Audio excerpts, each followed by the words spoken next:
ఇప్పుడు చెప్పారు కదా, మళ్ళీ మళ్ళీ నా నోటితో చెప్పడానికి అవసరం లేదు, కానీ మీరు అన్నారు కాబట్టి చెప్తున్నాను. మీరు అడుగుతున్నారు కాబట్టి శ్మశానాన్ని. ఆ రోజు వచ్చి చూడడానికి వస్తానని ప్రభుత్వంలో పెద్దలు ఆ రోజు మాజీలు వచ్చి చెప్తే ఏముంది ఇక్కడ 3 సంవత్సరాలు అయింది అమరావతి దాన్ని ప్రారంభించారు.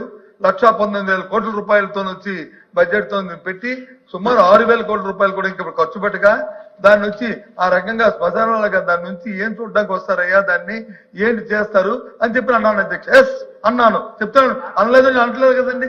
ఆ సందర్భం అది, ఆ సందర్భం అన్నా. కూర్చోమ్మా, ఎందుకు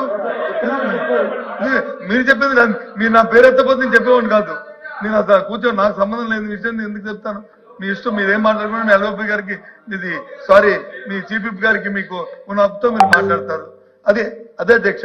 కాబట్టి దయచేసి ఆ రోజు సందర్భం ఏంటంటే, ఆ రోజు అప్పుడున్న సందర్భంలోనూ యుద్ధాంశం అని చెప్పారు.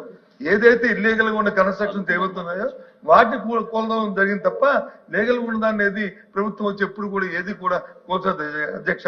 ఈ సభ ద్వారా గౌరవ సభ్యులు కూడా తెలియజేస్తాను, దయచేసి మా ప్రభుత్వ విధానం 3 రాజధానులు, అదే విషయాన్ని నేను మళ్ళీ మళ్ళీ చెప్పాను, అదే చెప్తున్నాను కూడా. అవసరం ఏంటి, అక్కడ ఉన్న వాళ్ళందరూ ఏంటి, మీరు ఆ మాట అన్నందుకు మీరు ఏమైనా కాటి కాపరా దానికి? కేబినెట్ సమావేశాలు నిర్వహించారు అంటే మీరు శ్మశాన వాటికలో కేబినెట్ సమావేశాలు నిర్వహించారా? నేను అవి కూడా చదువుతాను అధ్యక్ష. ఎప్పుడెప్పుడు కేబినెట్ సమావేశాలు నేను ఇచ్చేశారు?